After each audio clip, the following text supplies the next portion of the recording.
Fiorella Molinelli está con nosotros para conversar sobre su candidatura. Fiorella, ¿cómo estás? Cristian, buenas noches. Adelante, por favor.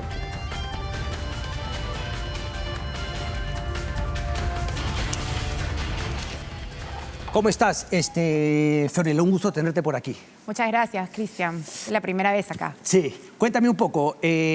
¿Se define finalmente? ¿Cómo así se define? ¿Y cuáles un poco, digamos, las ideas en las que han encontrado coincidencia en esta alianza presentada el día de ayer? A ver, como la ciudadanía ha sido testigo en las últimas semanas, desde Fuerza Moderna hemos hecho un claro esfuerzo por hacer alianzas, ¿no? La alianza frustrada del PPC fue de conocimiento público. Tuvimos otros intentos más de alianza. Sin embargo, al final del camino hubo esta oportunidad. Quiero agradecer al equipo de Batalla Perú y del gobernador de Junín, Zósimo Cárdenas, que es el líder del partido. Encontramos muchas coincidencias, sobre todo la necesidad de reconstruir nuestro país desde las regiones. Dejar el centralismo limeño que hoy nos divide, ¿no? Tenemos miradas alejadas de la realidad del Perú, desde el Perú profundo, y comenzar a construir el Perú que necesitamos, que cierre heridas, encontrar una verdadera articulación territorial. Y cuando comenzamos a ver el ideario de Batalla Perú, vimos muchas coincidencias. Somos partidos de centro, con visiones claras respecto a que se necesita modernizar al Estado, hacerlo más eficiente, en un Estado que estorbe, sino que ayude al ciudadano, que destrabe barreras burocráticas, que piense en la meritocracia. Uno de los temas que he conversado con Zósimo es: tenemos que hacer una convocatoria abierta para recoger a los mejores cuadros de invitados. Me pareció genial. Necesitamos renovar este Congreso a fondo. Segundo tema, una descentralización efectiva. No solamente entregar en un papel funciones, sino necesitamos dotar, primero, de una capacitación técnica y de acompañamiento desde el gobierno central, un acompañamiento verdadero a las regiones, pero también con una descentralización fiscal efectiva, con recursos. El otro tema importante también ha sido las coincidencias en priorizar en la agenda la seguridad ciudadana. Por eso nos llamamos Fuerza y Libertad. Fuerza para cambiar y libertad para vivir sin miedo. El otro tema importante es la salud. Vamos a entrar a tocar los grandes intereses que hoy afectan a la nación. Por ejemplo, el precio de los medicamentos, que nadie ha logrado bajar. Ok, ¿por qué Colombia. crees que no? A ver, quiero preguntarte en ese caso específico, ¿por qué crees que no se logran finalmente bajar los precios? Se ha hablado muchas veces desde el tema de, digamos, un grupo grande que tiene el dominio de las farmacias y los medicamentos, pero también ellos siempre han respondido con algo que creo es cierto. El Estado no es un buen comprador de medicamentos que pueda competir con ese sector privado. Sí, ¿Cómo lo logras? Pero no solamente compra el Estado. Hoy la industria farmacéutica está concentrada en un grupo, un pequeño oligopolio que está además amparado en el sistema financiero. Sí, claro, el Grupo Intercorp ha comprado el 80% de la farmacia. Y entonces, nosotros hemos hecho una comparación de precios de medicamentos básicos. Colombia, Chile, ¿por qué ellos pueden tener medicamentos? Mira, no estoy entrando a Europa. Colombia, Chile, bueno, Estados Unidos, o sea, el paracetamol, el precio del paracetamol, ¿por qué tiene que costar 30 veces más? Chile, el precio de los medicamentos están a la 10ª parte de lo que se vende en Perú, Colombia. Entonces, ¿por qué ellos lo han podido hacer y nos llevan décadas de adelanto y en Perú no? Porque hay un oligopolio fuerte de las farmacéuticas en donde hay que entrar. ¿Y qué ha hecho su salud? Por ejemplo, tú tienes un regulador. ¿Qué te dice la teoría económica? O sea, hay que creer en las libertades económicas, pero cuando los mercados fallan, algo tenemos que hacer desde el Estado. Y entonces su salud tiene que tener dientes para entrar en los verdaderos problemas, que es ver cómo está la estructura de precios concentrada en la industria farmacéutica. Yo como economista lo tengo clarísimo y no vamos a tener ningún miedo de entrar a ver que los precios de los medicamentos estén equiparados a nuestros países vecinos Sin ir muy lejos, Correcto. como te digo, dos ejemplos. ¿Cómo Chile te y defines tú, Colombia. perdón, claro, en el aspecto, vamos a decir, económico, ¿no? Te defines, digamos, como una liberal. ¿Crees que hay libre mercado en nuestro país para algunas cosas y otras cosas no? ¿Crees que hay mucho mercantilismo? ¿Crees que hay a veces abuso de ciertas empresas en algunos sectores como el que me acaba de plantear? ¿Dónde te paras un poco Nosotros en ese aspecto? nos posicionamos como un partido de centro liberal. Ok. Creemos en las libertades individuales, en las libertades personales, en las libertades económicas, pero también en el rol subsidiario del Estado cuando los mercados fallan. O sea, si el mercado falla, si no hay competencia perfecta, entonces el Estado tiene que intervenir para corregir esas fallas del mercado. Y creemos además firmemente en recuperar la seguridad jurídica y los derechos de propiedad. Hoy en día todos estos problemas se deben, los que has estado mencionando, al debilitamiento institucional de nuestra precaria democracia. Y eso tenemos que transformar. Y eso viene de la debilidad de nuestras instituciones, de un Congreso totalmente deslegitimado para hacer reformas. Hemos tocado una precariedad total, burda dentro del Congreso, donde se han privilegiado intereses personales, el clientelismo, el malgasto público. O sea, ¿cuándo has visto que un Congreso tenga iniciativa de gasto? Violando claramente los artículos de la Constitución. Pero volviendo a un tema, o sea, ¿crees que obviamente la línea es el papel del Estado también para regular? ¿Crees que también debe invertir en ciertos aspectos de la economía?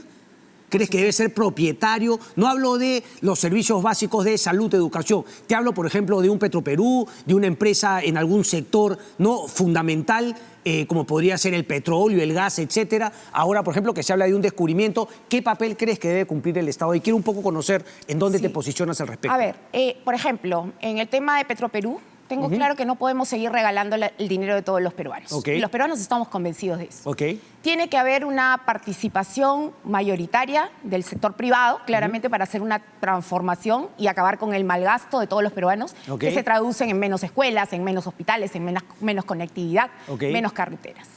Tenemos que entrar, por ejemplo, el rol del Estado tiene que ser fuerte y claro en salud y educación. Son temas en donde yo te lo digo claramente desde mi experiencia en salud y viviéndolo en pandemia. Por ejemplo, el sector privado es muy chiquitito. No puede cubrir las necesidades de salud que hoy hacen falta en todos los peruanos. Ok, entonces en el tema de salud, para llegar a todos los peruanos, hace falta una presencia del Estado más fuerte. Hace falta la presencia de un Estado más comprometido, más fuerte, un Estado que invierta claramente. La reforma del transporte público. Estamos peleándonos en unos trenes cuando el problema es mucho más grande. Por ejemplo, Chile nos lleva hoy, un país vecino, nos lleva 25 años de adelanto. ¿Qué tienen? Por ejemplo, un sistema claramente interconectado, donde tienes un sistema de transporte de buses interconectado con metros, con trenes, con carreteras subterráneas. ¿Tú crees que van a tener colas de peajes? Tienen la factura postpago, o sea, todo es automático. Te llega así como tu recibo de luz, agua. Que nos han quitado, dicho sea de paso, en el peaje. ¿Y tú crees que van a tener buses peleándose por el tema diésel? La mayoría de buses son eléctricos, energías limpias, con Wi-Fi. Pero ¿vas a romper, acaso planteas romper justamente ese, digamos, ¿no?, ese control que tiene el sistema de el anconero, el chosicano, que finalmente es un tema comisionista, pero cuando tú les planteas romperle esa manera de negocio, ellos van a salir a las calles y van a protestar, etcétera? O sea, ¿lo podrías decir a priori de cara a las elecciones que tú vas a romper con eso? Porque tú sabes que el Congreso de la República ha sacado leyes a favor de esos transportistas informales que son un peligro justamente para ganarse un bolsón electoral. ¿Tú estarías dispuesta a sincerarte y decir, yo voy a romper con eso, y si pierde gente su puesto de trabajo, habrá que reubicarlos en otras labores? Las reformas tienen que ser progresivas, porque necesitamos una planificación, acabar con la improvisación. O sea, el sistema de transportes no se construye de la noche a la mañana. Tenemos el tiempo suficiente para poner orden. Y el sistema moderno de transporte tiene que absorber justamente y adecentar todo este sistema precario que tú mencionas, de informalidad. Entonces tenemos que caminar gradualmente mientras que se van construyendo las carreteras, las autopistas, mientras que se van construyendo las líneas de trenes. Tenemos que hacer un esfuerzo por ir a lo que toca y digamos, lo que genera un impacto en la vida de la población y que hasta ahora no se ha hecho. Y para eso te aseguro que tenemos la capacidad de gestión suficiente.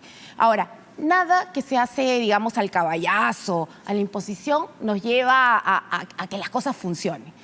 Yo tengo experiencia trabajando con 112 sindicatos en salud. Y te puedo decir que durante mis 4 años de gestión no he tenido problemas graves de huelgas que me han paralizado el sector. ¿Por qué? Porque hay que dialogar, porque hay que encontrar los puntos de razonabilidad para migrar justamente hacia lo que funciona. A mí los médicos me vinieron a decir, no historia clínica digital. Salud es el único sistema que tiene historia clínica electrónica. Cuando me dijeron no, les dije, ¿y ustedes dónde trabajan? A cada uno de los médicos. ¿Por qué no querían? En las clínicas. ¿Por qué no querían? Todos trabajaban en clínicas y todos usaban el sistema de historia clínica. Cuando le dije, pero si tú lo usas en el sistema privado, ¿por qué no lo vas a usar en el sistema público? Y lo comenzaron a usar. Entonces, hay cosas que con la razón y el esfuerzo del Estado del acompañamiento podemos lograr. Me has hablado de gestión y de equipo humano, pero digamos, ¿en verdad cuentas con un equipo grande a priori o de ser elegida convocarías, ¿no?, con una apertura a el equipo necesario? Hoy por hoy, ¿tienes el equipo por delante? A ver, Cristian, creo que es importante recordar, yo tengo 25 años en la administración pública, entré a los 22 años. He trabajado en varios sectores, ¿no?, en los más relevantes que cierran brechas de infraestructura de servicios públicos. En salud, en inclusión social, en el INDECOP, he sido directora de protección al consumidor, he estado en energía, minería, he estado en telecomunicaciones, transportes, ¿no?, viceministra de transportes, saneamiento, también he sido viceministra en agua. Son 25 años en donde además, acuérdense que yo asumí la conducción del plan de gobierno en la época de PPK. Y para eso tuvimos que trabajar y convocar a los mejores cuadros. Esos cuadros son cuadros que yo los reconozco y sé su trayectoria y su eficiencia en el Estado. Ok, entonces no me hablas de un equipo que llegaría contigo, no, sino hablas de gente que ya esté en el Estado y que ha trabajado contigo anteriormente. Exactamente, Okay. y yo los clasifico siempre en 3. Tú tienes los filósofos, los que siempre te dicen, bueno, la atención primaria de la salud y te repiten la filosofía pura y dura, pero a la hora que los sientas y les das la llave de los 450 hospitales, no te hacen nada. ¿Ya? Tienes la gente que es ejecutora, que necesita un acompañamiento. Estos operadores, digamos, que ejecutan rápido las obras, pero con una dirección clara. Y tienes una élite pequeña en el Estado, lamentablemente es pequeña, de estrategas y ejecutores e implementadores al mismo tiempo. Entonces, los tengo bien reconocidos. ¿Y tú en esos 3 grupos dónde te colocas? Yo creo que estoy en el tercero. Y creo que también me reconocen como estrategia e implementadora en gestión ¿La pública. estratega Fiorella Molinelli va a ser la candidata a la presidencia por la alianza? Te puedo adelantar que dentro de lo que hemos conversado con Batalla Perú, efectivamente se ha cedido la presidencia al Partido Fuerza Moderna y las 2 vicepresidencias a Batalla Perú. Van a promover mi precandidatura, porque tenemos que pasar por las elecciones primarias, y vamos a trabajar para poder lograr el objetivo de, como te decía, elegir a los mejores cuadros para poder llegar con éxito a culminar las elecciones generales del 2026. ¿Y Zósimo Cárdenas va como vicepresidente? Bueno, hemos conversado, hay una posibilidad bastante alta de que me acompañe en la plancha presidencial, eso lo tiene que definir en estas próximas semanas. Él tendría que renunciar a su cargo de gobernador. Por lo mismo que está ejerciendo un cargo y me encantaría que lo haga porque además tenemos coincidencias. Tenemos una mirada del Perú profundo desde adentro, desde las regiones. Somos 2 economistas. ¿Con quiénes? Perdón que te interrumpa, pero un poquito también para que la gente se ubique nuevamente, ¿no? ¿Qué piensa Fiorella Molinelli de cara al Ejecutivo y al Congreso actualmente? ¿Cuál es tu posición al respecto? Es decir, ¿cuál es la evaluación que haces? Me has adelantado un poco del Congreso. Quizá para el Congreso te podría hacer la pregunta si es que tú trabajarías de la mano o en una alianza ya de gobierno, no una alianza electoral, sino de gobierno, con alguno de los partidos hoy por hoy en el Congreso. Claramente te puedo decir que estamos haciendo un esfuerzo por descartar a todos los partidos políticos que forman parte del actual Congreso. Pero ¿por qué un esfuerzo? No diría que eso sale natural. No, pero además, claro, queremos que nos salga natural.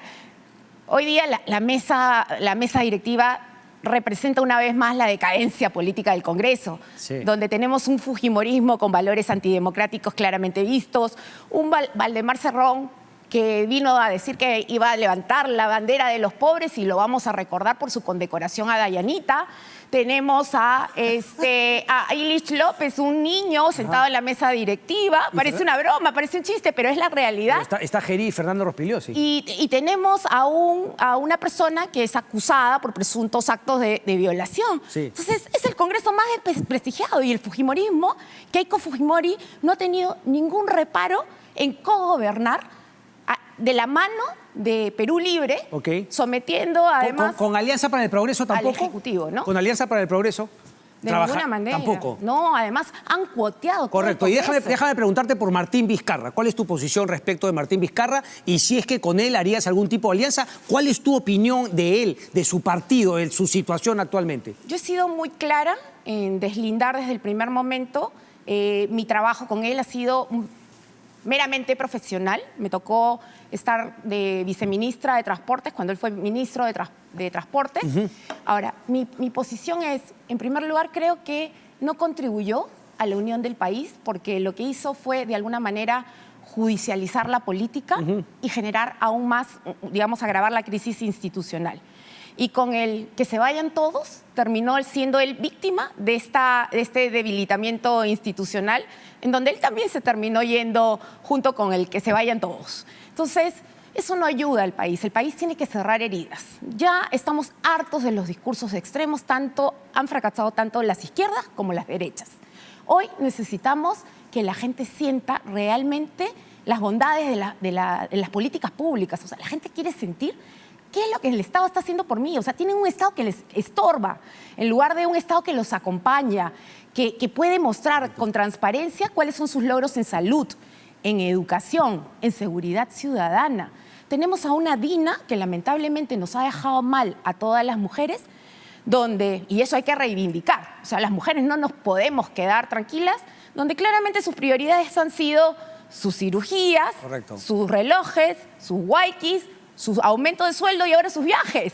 Una pregunta final. Fiorella Molinelli va a postular a la presidencia y también va a ir al Senado, porque entiendo que se puede postular a la presidencia y también al Senado. ¿Haría justamente esas dos presentaciones? Aún no lo he definido, no lo hemos definido. Ese es un tema que lo vamos a ver. Ahora estamos comprometidos con una alianza. Sería ideal, ¿no? No lo descarto, no lo descarto, pero sí vamos a priorizar, necesitamos todos los esfuerzos posibles dentro del Congreso y vamos a hacer una convocatoria abierta, porque acuérdate, hay 31 puestos al Senado a diputados que son por invitados, 17 al Senado por invitados y 8 Parlamento Andino. Entonces, no es poca cosa. Hoy en día queremos a los mejores cuadros y desde nuestra alianza, y eso lo hemos conversado con Sósimo, queremos hacer una convocatoria abierta a los mejores. Correcto. Te agradezco mucho, Fiorella, por estar aquí con nosotros. Cristian. Vamos a una breve pausa y regresamos. No se muevan.